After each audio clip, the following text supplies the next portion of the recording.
Hello everyone, in this video I will explain applications of Newton's second law, friction force.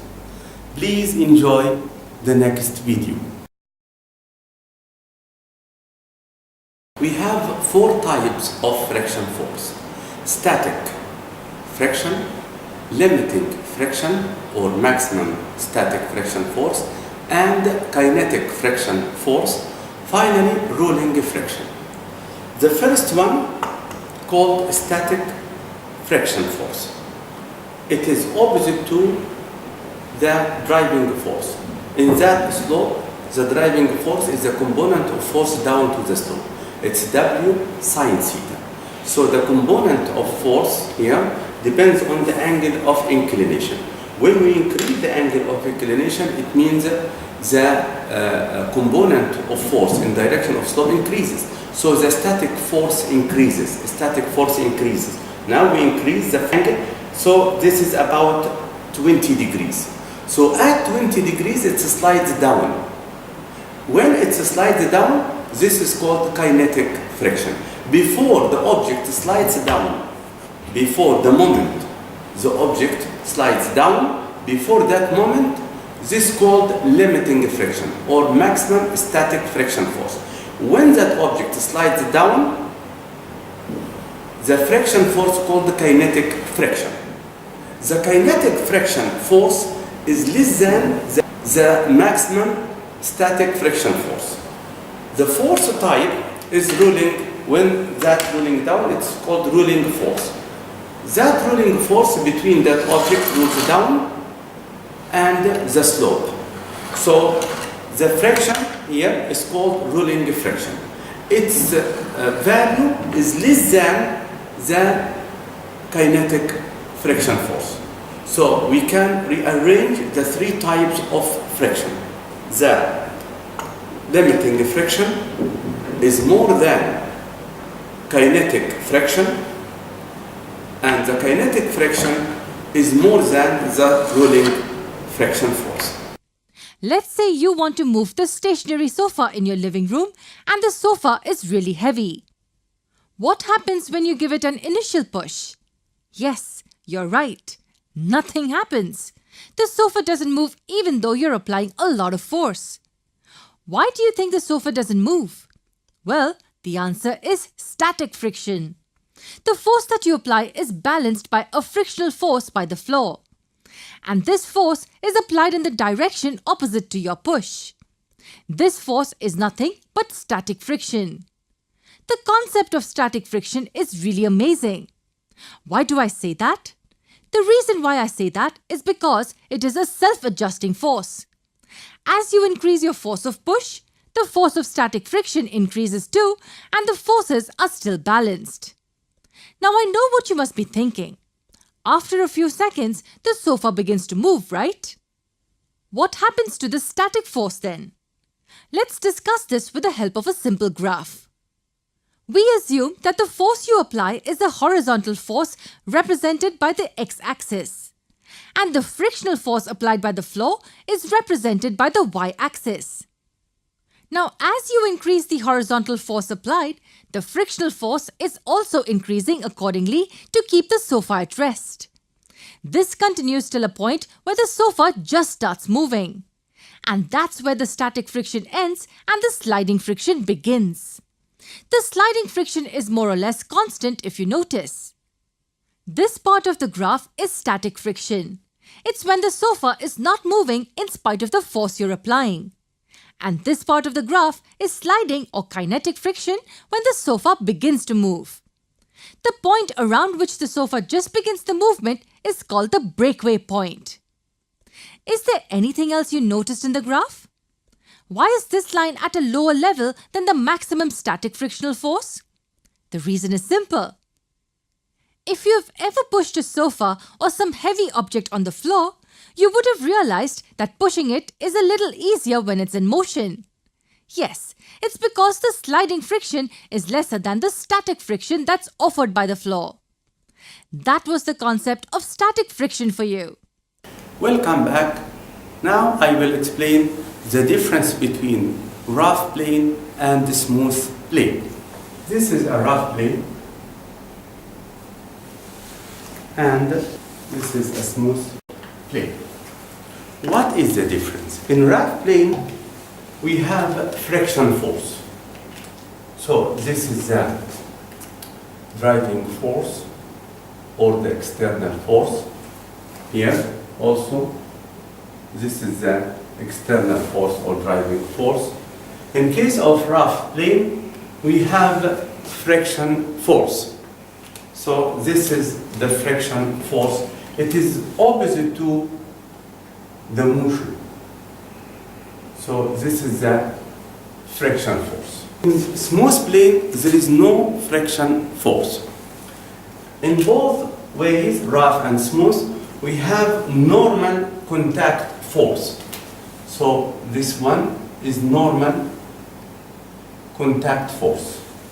In this one also, we have normal contact force. We have also the weight of the object, which is equal to mg. In this smooth, we have the weight of the object equals mg.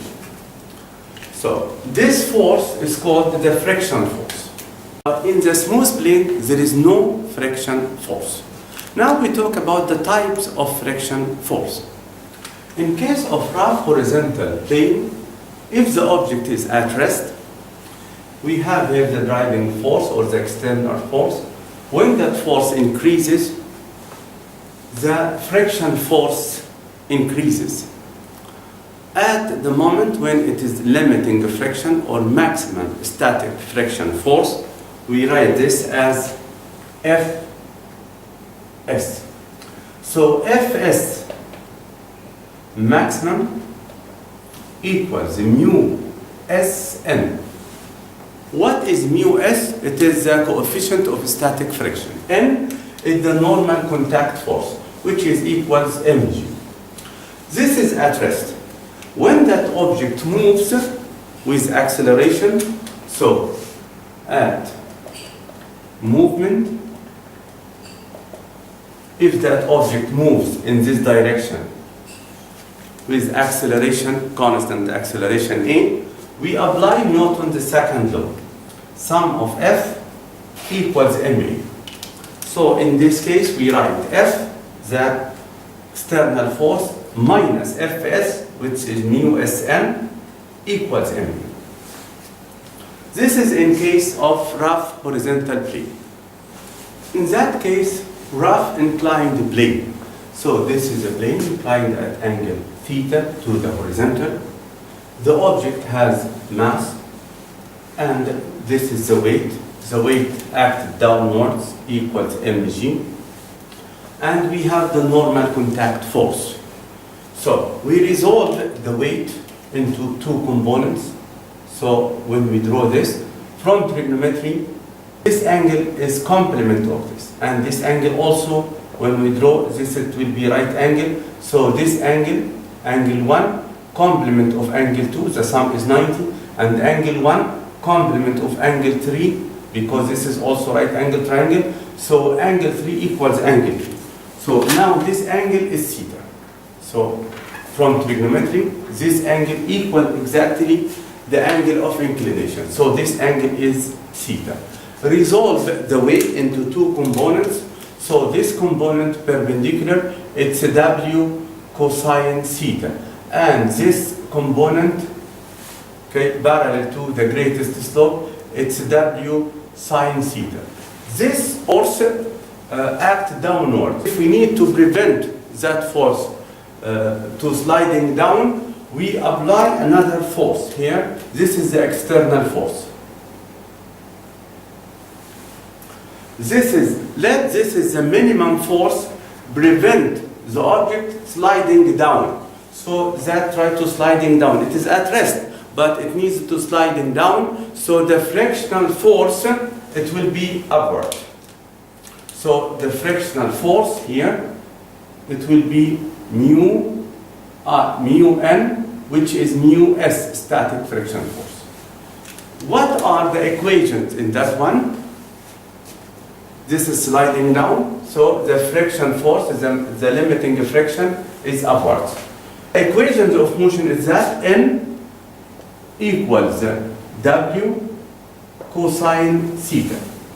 It is at rest. So F plus mu n equals W sine theta.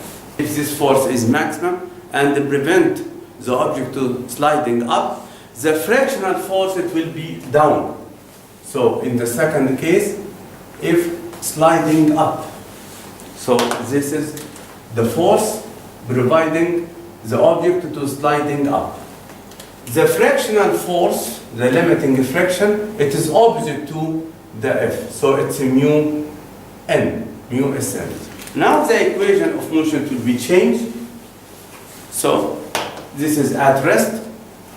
So F, there is no force here. So F equals W sine theta plus mu n. Remember, n is the normal contact force.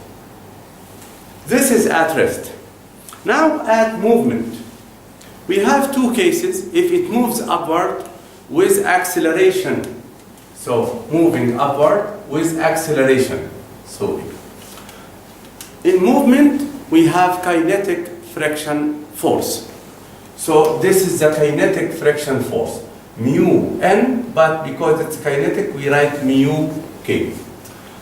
Also, the normal contact force, N equals W cosine theta. It moves in this direction with acceleration, so we apply Newton's second law, sum of F equals ma. So F minus mu n minus W sine theta equals ma.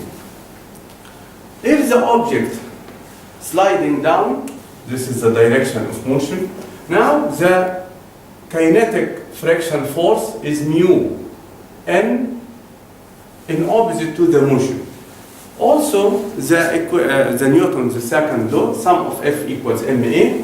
It moves down, so this force is more. So W sine theta minus mu n minus F equals ma. So this is the equation of motion if it's sliding down with acceleration a. Please enjoy the next video.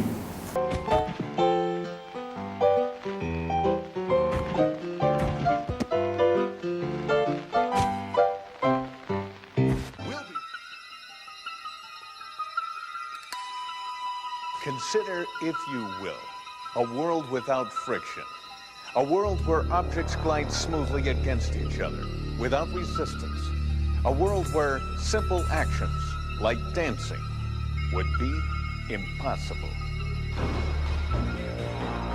A world without friction would be dangerous.